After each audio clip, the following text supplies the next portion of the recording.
Hello and welcome to FinTech Impact. I'm your host, Jason Pereira. Today on the show, I have Jud Macrill, co-founder of Milemarker. Milemarker is for lack of a better term, data solutions company that helps financial services companies and RIAs specifically integrate data across many different platforms to finally get things talking to each other, the grand hope. And with that, here's my interview with Jud. Jud, thanks for taking the time today. My pleasure. Glad to spend some time. So, Jud Mackrill of Milemarker. Tell us about Milemarker.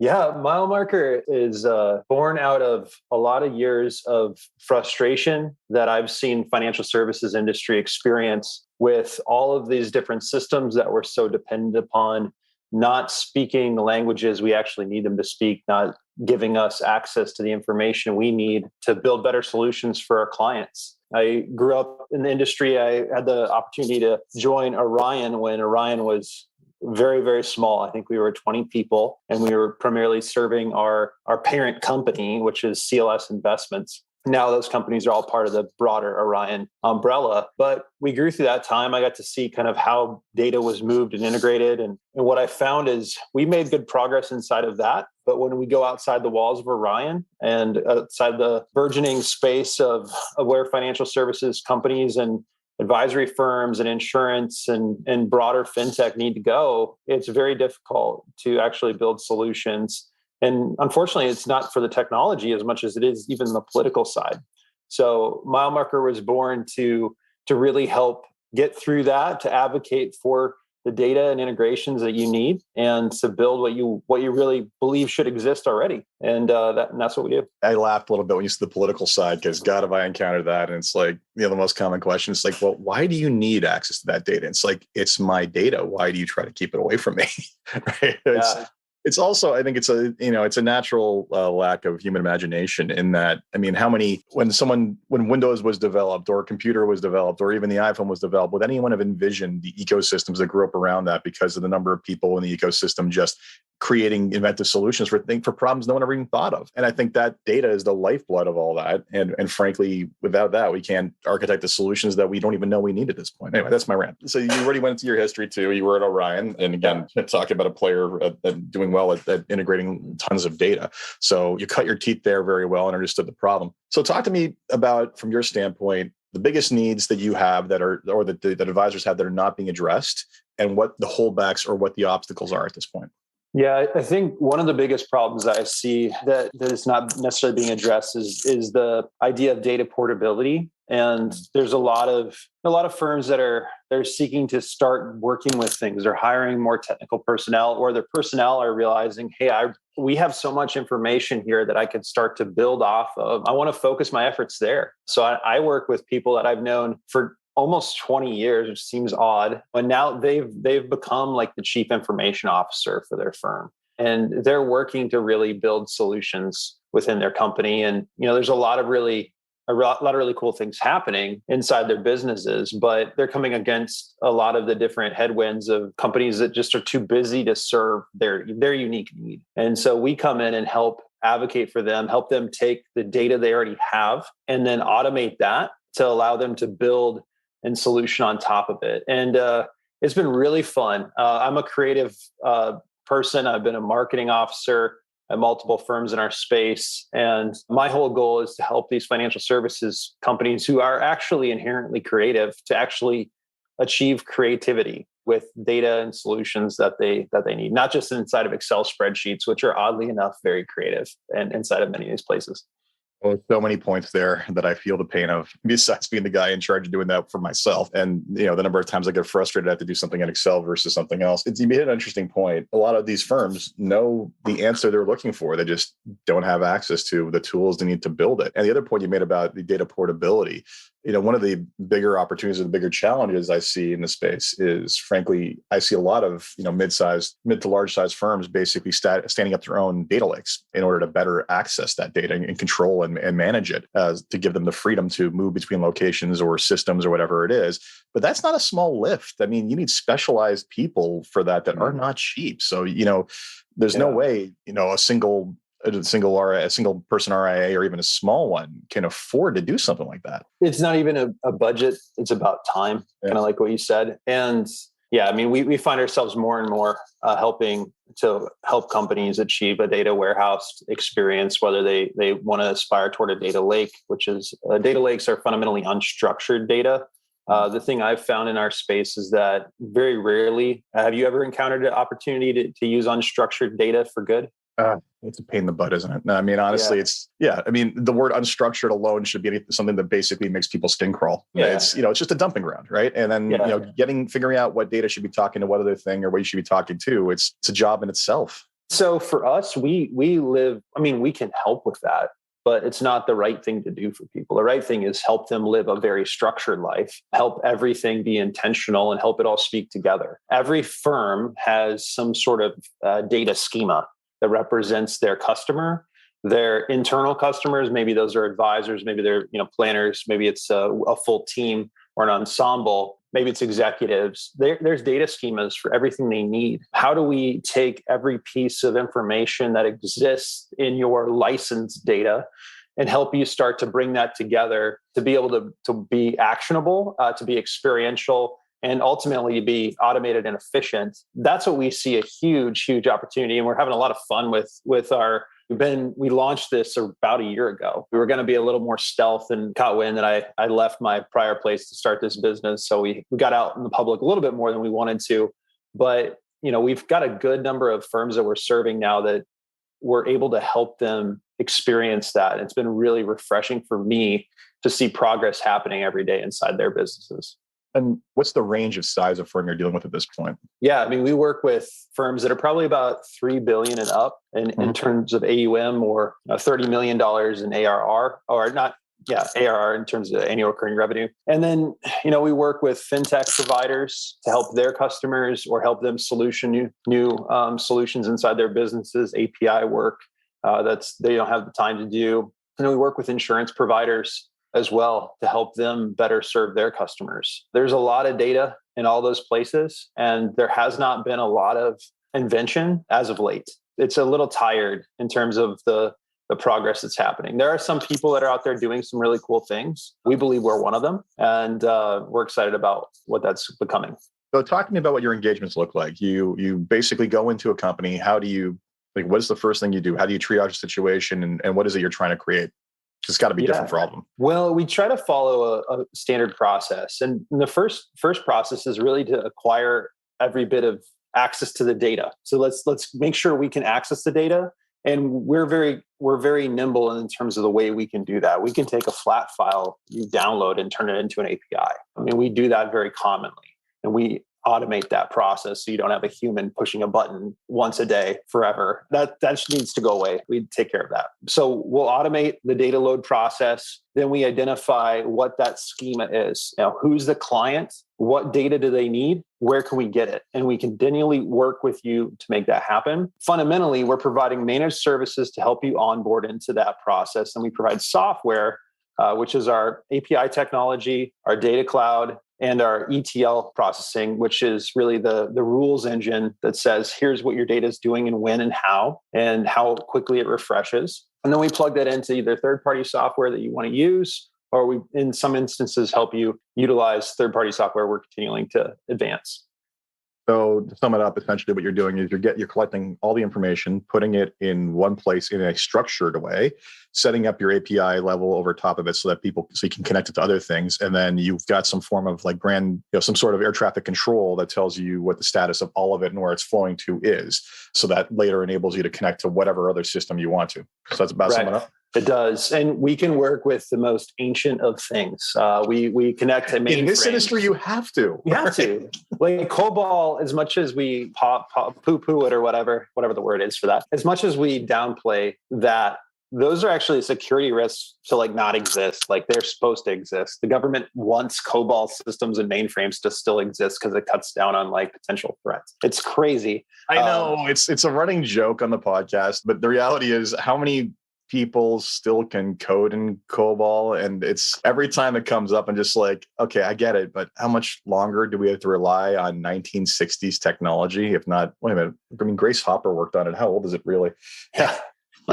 It's a 50s technology, I believe. Oh God. No. And it's hilarious to me that you have, I'm going to call them kids, but kids that graduate with their computer science degree and then they somehow get bamboozled into writing COBOL. But those people are necessary. There should be like a rare on that. Yeah, absolutely. But there are people that do it because somebody has to support these things. I tell people all the time, you want your developer kid to make a fortune, teach them COBOL. Forget Python, forget everything else. Teach them COBOL, because I can't go like a week without talking to a fintech or like a larger legacy company where they're just like, yeah, no, we got this guy who's like 72 years old and he handles that. Yeah, exactly. So we cloud enable COBOL if you need it, which is pretty exciting to be able to build. We have one client that's outside of financial that we work with, and we cloud enable a COBOL system on an on-prem mainframe to be running at a level of a Shopify, because they have 1 million plus SKUs as a retailer, and we make that happen. And no one knows different under the hood that ultimately we are cloud enabling that. So what an ingenious solution for a problem that shouldn't exist in the first place. I mean, like, yes. I'm sure no one back in the 1950s thought that this stuff would be still in use in the 2020s. Like, okay, I got to move on. All right. So talk to me. I mean, you're seeing the typical integrations off the bat, I would think, right? You got to integrate into CRM, because that's, again, the kind of touch point for where everybody goes on a daily basis. You're going to get into the portfolio management software. Of course, you've integrated into Orion. I'm getting, just on your website and given your history, I get that. And then, of course, like, I guess, core level financial planning software. What else are you getting into, or what kind of solutions are you actually building from scratch that people maybe couldn't do before? Yeah, I mean, we're building some really nice cloud private investment, like really for the illiquid alts technology. We're helping with cloud enabling a lot of that, because it's not even cloud enabling, it's just opening that whole world a little bit so it could be more modern. So we're working in that with the company I've also partnered in, so a little easier to work fast in that environment. And we work with insurance providers a lot, commission data, making sure that all that stuff's flowing appropriately, making sure that the processes of getting that information is modernized, because it's generally a lot of middleware that people have invented to make that happen. And then helping people take APIs and turn them into experiences. We can take an API and turn it into whatever you need it to be. And these are not necessarily things that are even special to us, but it's just that we are wholly purposed for this. Whereas you'll have folks inside your company that just, they could read a lot of Stack Overflow and, figure things out and make solutions. They just don't have time. They don't have time for scale, creates a service risk if that person leaves. Like, there's just a lot of need for people to truly invest in automation and integration. And that's where we find ourselves. We're working to make that better every day. I just define my life. All this falls on my shoulders, and it's a distraction from dealing with the clients, but at the same time, it's a necessity. And then I build something and it doesn't get touched for 6 years. So that's the problem. So, all right, talk to me about what you're seeing in terms of quantifiable metrics, in terms of productivity gains. Like, what kind of case studies do you have that show that you've saved X number of hours or provided X number of the ability for someone to scale larger? Yeah, I mean, we've been able to help people save months of human capital after a pretty short amount of time. Like I said, people that are working very creatively and inside of Excel and inside of their CRMs to build these unique things that ultimately they have to just continually refresh. We automate all of that. So we're giving people back time that they can be more repurposed on it. And it varies based on the skill level of that individual, their maturity, 2, the complexity of the problem, and 3, the diversity of the data sources. So we really take all those into account and automate that. Whether it's formulaic or if it's straight data flows, we're able to manage all that stuff so people get time back, especially as people are, I had Twitter up a second ago, and the Great Resignation is trending right now. I have no idea what that's about. I mean, imagine that it's more of the same, but like, it's great that you have these things built, but ultimately they require a human to manage it. And we believe that people don't have to be stuck in that same spot. We should be limiting the liability inside the firm by automating everything possible so that people can be more onward and upward in terms of their day-to-day. Well, let's also face it. I've always described that sort of stuff as heavy lifting, right? At the end of the day, something that's repetitive and manually intensive in that regard is far better and more efficiently handled by technology than it is by human beings. We're prone to keystroke errors. We're prone to getting inundated with other work and not getting stuff done on time versus, same data over and over again, push a button, push it to the next. That's just the way it should be in the end. But the reason you even created the company was just getting started in all this, and handling it all is just such a challenge right now. And even, your entry level, if you're talking about $30 million in ARR, was it 3 million? 30? Yeah, 30 in annual revenue generally. 30 in ARR. We just kind of drew a line because we feel like, hey, these people are more a fit for us because of the complexity of the organization. They have probably some level of professionalization in terms of data and infrastructure, and they need to now really get the outside support. Yeah, and as everything, it will eventually start to flow downstream, and smaller companies will eventually be able to get services similar, but it'll take a while. So in terms of these solutions you're building, are you just building them from scratch on Python, or are you leveraging any no-code platforms as well to get that going? Yeah, no, we build everything in Node. So we have Node developers. We're hiring all the time. And then on top of that, we are able to work with front-end frameworks that are well regarded. We're doing more and more with Vue.js, but we also are going to be doing more with React. And we see that as a future. So if you have a no-code system that you can integrate APIs into, let's do it. We don't need to reinvent the wheel. We're going to continue to make it a more efficient experience for people to use the data they have. So we'll be investing more and more into the experiential side over time. But right now, we're giving them access to everything they need in terms of the data. They can get into the warehouse if they want to and start to work in that. We train our customers on different SQL things and whatever they would want inside their warehouse. So, because fundamentally, we're not holding anyone captive. We're providing them, the data is theirs. It's not ours. We help put it together. We'll put it on the cloud provider choice, whether it's AWS or Azure or even Google Cloud, which is less common in financial, but that allows them to have agency over everything. Yeah, some of these no-code tools I've used are just mind-blowing. Which ones do you favor most? I haven't had time to play with them enough. I did a boot camp in Bubble, and that broke my brain on the first day with let's just design the page and what it's going to look like. And now let's just connect all the data to it. And wait a minute, this is backwards. I don't understand. How did this happen? It's and this is how you create your API endpoints. I'm like, oh my God, are you kidding me? So yeah, it's gotten to the point where, don't get me wrong, if you got a base level of technological knowledge, and not even that much, I mean, quite honestly, just understand what the terminology is, you can literally take a boot camp and start solutioning your own solutions altogether. But the problem is that, as you identified earlier, it's the time, right? I've got 2 projects that have been sitting on the shelf for over a year now, simply because business just got that busy. And splitting my attention between so many things becomes difficult. But that said, I've learned my lesson. The next project is just hiring someone else to do it in Bubble. Yeah, that's awesome. Yeah, no, it's a different era. And I honestly believe that we're kind of at the genesis of what I'll refer to as almost a Cambrian revolution and people developing their own solutions, because, whether it be more sophisticated stuff like what you're doing, the tools are getting better and better and easier to use with very little training. And whether that be you hiring someone dedicated to do something and they're being able to create 10 things in the time that it would have taken to create one previously, or, even a startup financial advisor who gets to split his time between marketing, client servicing, and business dev because they got more free time. They just don't have their clients. They can invest time in a lot in basically designing a lot of their own stuff now. And we're not talking about big end-to-end integrations like what you're talking about. I'm talking about hey, I populate this form every time. Here's the data, right? I can technically connect to this.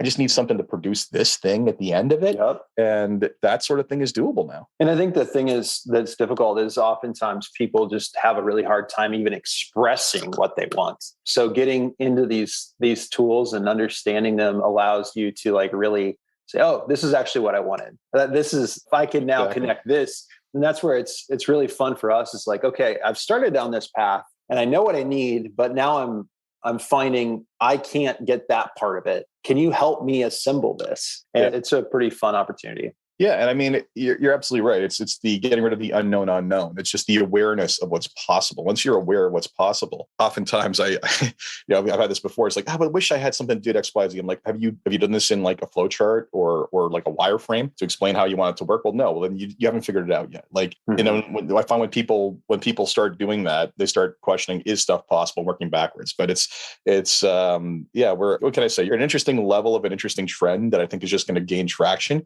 because frankly, for years, we always say the same thing. It's why can't these two things talk together? Why can't these two? The answer is they can. The issue is the level of effort required previously was so substantial, and that bar just keeps on getting dropped every year, right? So it's interesting to see how this is all developing. Yeah, I think the thing that, if I fast forward and maybe even this is present for, I know that some of my friends that are advisors do this already, but like I really believe that the future of a financial advisor or somebody that's inside of a financial services company in general is so much more of your time is going to be spent on cloud collaboration than you even realize. Like, I use Otter for recording my meetings so I can share with my team, so I don't have to have people that are Zoom omnipresent, like, hey, come to this meeting so you can listen. Like, no, here, go to minute 5. We talked about the details you care about. Go. I saved you an hour. Loom for recording videos to work with my developers to say, hey, this is what I mean.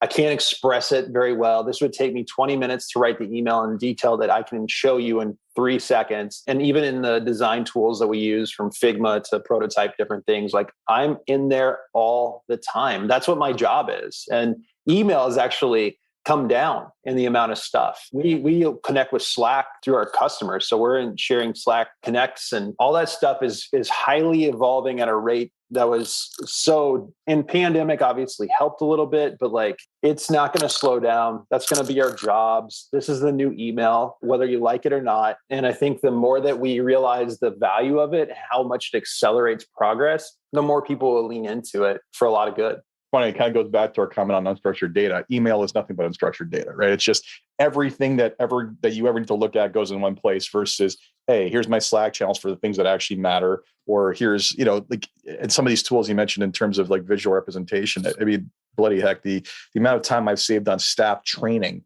or even tech troubleshooting with Loom is just insane, because I can describe a problem or a solution, or I can just shoot a 5-minute video and show you, right? And then, that sits in a library and you can reference that anytime you want, and I don't have to go back. Like, just huge. Just in a library I probably made over an afternoon and posted into a Notion doc. Notion, yeah. And here you go, and I can license it to you or whatever, and it can change the next time I want to. It's not, I don't have to go through a process. I just re-record the Loom video and I'm done. It's one of those things where I always say to people, like, everybody always says they're busy, but I always say, like, if you're not willing to invest the time to standardize and create a process or a recording or something repeatable out of it, you're just not solving your own solution. And, the number of videos that are growing in our Loom library for training and whatnot, for all kinds of issues.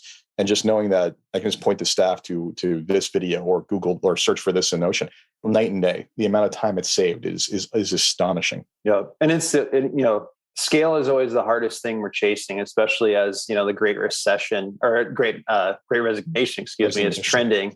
No recession yet. Yeah, not yet. We're due, but anyway, as that's trending, scale is a huge issue. Figuring out how do we retain people or not retain them, not even replace them, because now we've built scale inside of our processes. Everybody knows what to do. Like, those are huge opportunities in the future. Reinventing the business all the time. I think somebody told me once that if you're not reinventing your job every 6 months, you're doing it wrong. And I can count the number of founders that actually get the opportunity to do that in financial services on like maybe 3 fingers, because a lot of times people are stuck in all these different processes in this hamster wheel. But I think there's a huge time now for us to break out and reinvent what we're doing, create scale, communicate well, and automate everything we can in our business. Yeah, it's interesting. It lends to a conversation about mindset. And I've had this conversation before where I said, listen, my entire business has probably been torn down and rebuilt at least 3 times. And then within that, there's all the small incremental changes that happen constantly. And other people say to me, well, that sounds exhausting. I just want to do one thing. Definitely. It's like, yeah, good luck to you surviving then. And also it's like, you want to be an employee, right? Yeah. You want to be an employee, nothing wrong with that. But, at the end of the day, if you want your business to thrive, it's a separate mindset. So before we get to the final questions, I do want to ask you, so people who maybe don't qualify at your level to work with someone like you, they want to get started at taking control of their data, taking control of standardizing their digital processes. What advice would you give them? Yeah, I mean, we're certainly available for phone calls to talk through that. What basic steps you can do. The reality is, Eric Clark, the founder of Orion, taught me this one thing, and it was like every advisor is like a snowflake, and it's true. Like everybody's different, and the snowflake is it represents honestly like different data, different business practices, different workflows. So everybody's got a little bit of a different approach. We encourage them, hey, come ask us. Give us the rundown of what you're doing, where you're trying to go. We will be as fiduciary as possible to say, this is what you should do. If you want to build something in Bubble, great, go do it. Maybe you can get it done, way faster than you thought you could. But if you want to really, really harness your data, we're probably a solution. There might be some other ones out there. And I think that's probably a really good opportunity. And just start paying attention to what's happening in data. The Economist had the cover that was data is the new oil or whatever. And that's honestly true. It's huge opportunity inside of that to really modernize and make that realized as much as possible. So that's our opportunity, is to really help that. And every company is going to be a data company if they aren't already. And so understanding that, yeah, exactly. Understanding that's part of your identity is a huge opportunity. Yeah, it's I love the snowflake comment. The thing is, I think people go too far with it. And I often say this, it's like, so you're complaining that this thing only does 95% of what you want it to do, and you don't want to use it because it doesn't do the other 5. Get realistic. Yeah. Right? So sometimes it's just knowing when enough is enough and getting close enough. But you're right. Everybody, I always tell companies that I consult with, it's like, you don't realize just how particular everyone is in this business. Everyone wants it done their way. So, and their way is the right one. That is what it is. So with that, before we wrap up, there's 3 questions I ask everybody just to end on a positive note and make you think. The first one is, if you had one wish for something you could change in your company or the industry as a whole, what would it be?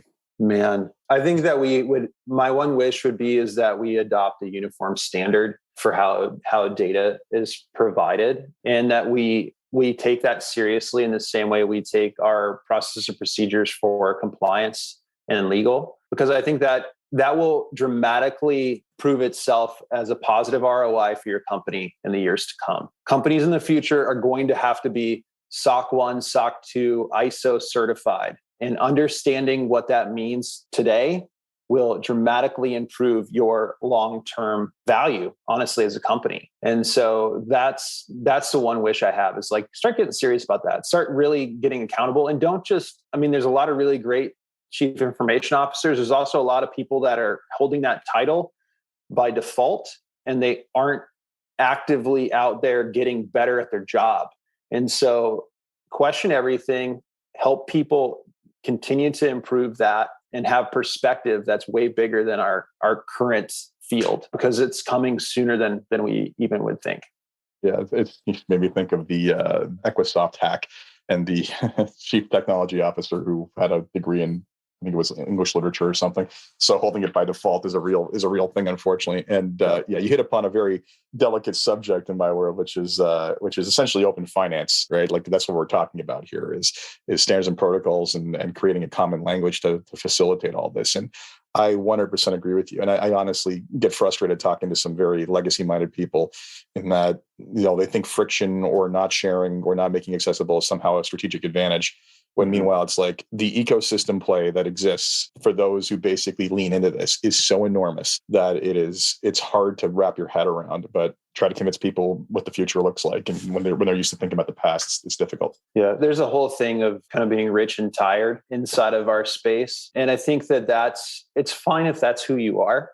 That's great. Congratulations. I'm sure you've earned it, but make sure that doesn't go down stream to the rest of the organization. You have to have people that have a tenacity to grow and build and prove themselves, and are constantly looking for an edge. This is this type of stuff that's going to give you a dramatic edge as you look to grow the business. Yeah, and it's so true. And I'll say this much: it's one of these things where when you stop being hungry, you stop being useful to the company.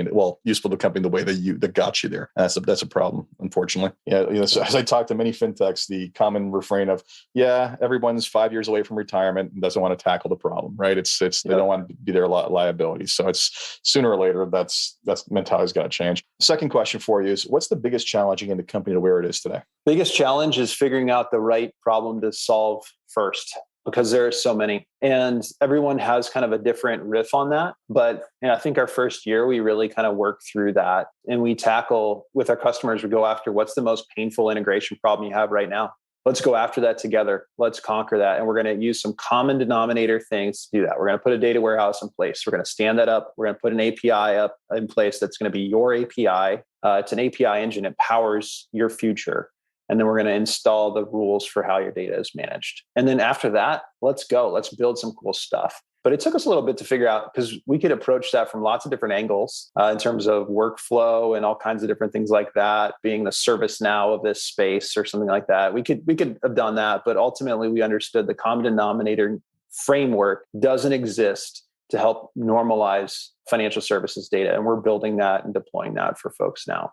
Last question is, what excites you the most about what it is you're working on, gets you out of bed in the morning to keep on fighting the good fight? When I see the impact of our solutions on our customers, when I understand that they're no longer doing what they were doing before because we came in and made an impact, and they're able to go out and focus on more productive parts of their business, and they're able to deliver things to their clients, whether they're internal stakeholders or external, in a way that is more modern and just excellent. That's what gets me fired up. That should absolutely be happening. It shouldn't just be us doing that. I know it's not. I know there's a lot of other people out there doing their own solution, whether it's a planning software or an API software, like a LifeYield or something like that. But for us to be able to help people realize the impact of their ability to manage their data now, it really does help me get out of bed. Not that I haven't had an alarm clock this whole past year. I wake up every morning without one. It's exciting to me to just get up and go build stuff.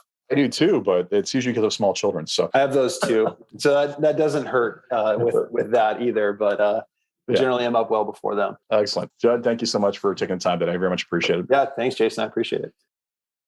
So that was an interview with Jud Macrill of Milemarker. Hope you enjoyed that and enjoyed the conversation about just how important data is and leveraging that within your practice to digitize your process is. And yeah, it's a little bit cost prohibitive or prohibitive in access currently, but there's still lots of great solutions that small advisors can take and adopt currently. And it's only going to get easier.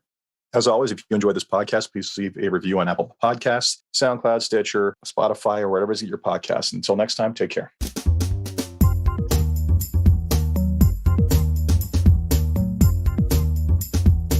This podcast was brought to you by Woodgate Financial, an award-winning financial planning firm catering to high net worth individuals and their families.